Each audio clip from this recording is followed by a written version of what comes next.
നമസ്കാരം. പശ്ചിമേഷ്യയിലെ യുദ്ധം ഒരു കാരണവശാലും അവസാനിപ്പിക്കാൻ സമ്മതിക്കാത്തത് മറ്റാരുമല്ല, ഇസ്രയേലാണ്. എങ്ങനെയും ഇറാനെ നശിപ്പിക്കണം. അതിനായി ട്രംപിൽ വിഷം കുത്തി വെക്കണം. അതിനുവേണ്ടി അവസരം കിട്ടുമ്പോഴൊക്കെ ചെയ്യേണ്ട പണിയെല്ലാം ചെയ്തു വെക്കുന്നുമുണ്ട്. ഈ പണിയെല്ലാം മറികടന്ന് അമേരിക്കയും ഇറാനും കരാറിൽ ഏർപ്പെടുമോ എന്നാണ് ഇസ്രയേലിന്റെ ആശങ്ക.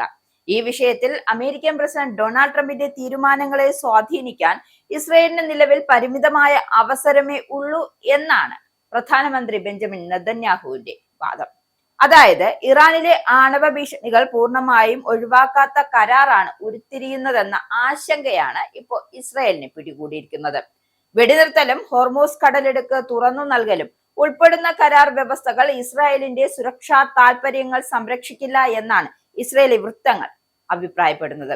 ഈ സാഹചര്യത്തിൽ, അതായത് ഒരു അഭിപ്രായം മാത്രമല്ല, അവരുടെ ഉള്ളിലെ ഭയം കൂടിയാണ്. ഈ സാഹചര്യത്തിലാണ് സ്ഥിതിഗതികൾ വിലയിരുത്താൻ നെതന്യാഹു സുരക്ഷാ ക്യാബിനറ്റ് യോഗം വിളിച്ചു ചേർത്തതും. യുഎസിന്റെ ഈ നീക്കം തികച്ചും ഒരു മോശം ആശയം എന്നാണ് ഇസ്രായേൽ ഉദ്യോഗസ്ഥരുടെ സ്വകാര്യ ചർച്ചകളിലെ വിലയിരുത്തൽ. ഈ പശ്ചാത്തലത്തിലാണ് യോഗം ചേർന്നത്.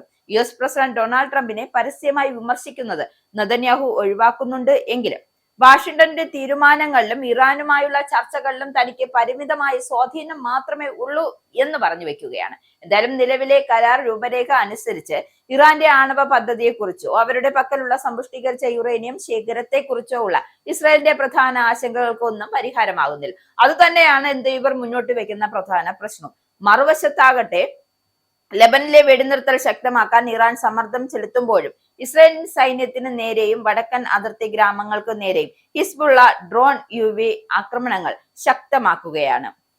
ഇത് നെതന്യാഹുവിന് മേൽ കടുത്ത ആഭ്യന്തര രാഷ്ട്രീയ സമ്മർദ്ദം സൃഷ്ടിക്കുന്നുണ്ട്. വിമർശനങ്ങൾ ശക്തമായതോടെ തിങ്കളാഴ്ച നെതന്യാഹു ഒരു വീഡിയോ സന്ദേശം പുറത്തുവിട്ടിരുന്നു. ഹിസ്ബുള്ളയുടെ ശക്തമായ ഡ്രോൺ ആക്രമണങ്ങൾക്ക് മറുപടിയായി ലെബനനിൽ ഇസ്രായേൽ സൈന്യം ആക്രമണം ശക്തമാക്കും എന്നായിരുന്നു പ്രഖ്യാപനം. നമ്മൾ തിരിച്ചടികളുടെ ആഘാതവും തീവ്രതയും വർദ്ധിപ്പിക്കണം. അവരെ നമ്മൾ നിർണായകമായി തകർക്കും. ഇതായിരുന്നു നെതന്യാഹുവിന്റെ വീഡിയോയിലൂടെ വ്യക്തമാക്കിയ സന്ദേശം. അമേരിക്കൻ ചർച്ചകൾ ഒരു വശത്ത് നടക്കുമ്പോഴും അതിർത്തിയിൽ യുദ്ധവീര്യം കുറയ്ക്കില്ല എന്ന സന്ദേശമാണ് നെതന്യാഹു നൽകുന്നത്. എന്നാൽ നെതന്യാഹുവിന്റെ ഇത്തരത്തിലുള്ള സന്ദേശങ്ങളൊന്നും വിലപ്പോകില്ല എന്നും തകർക്കുകയാണ് ലക്ഷ്യമെങ്കിൽ തകർക്കുക തന്നെ ചെയ്യുമെന്നാണ് ഇറാന്റെ നിലപാട്.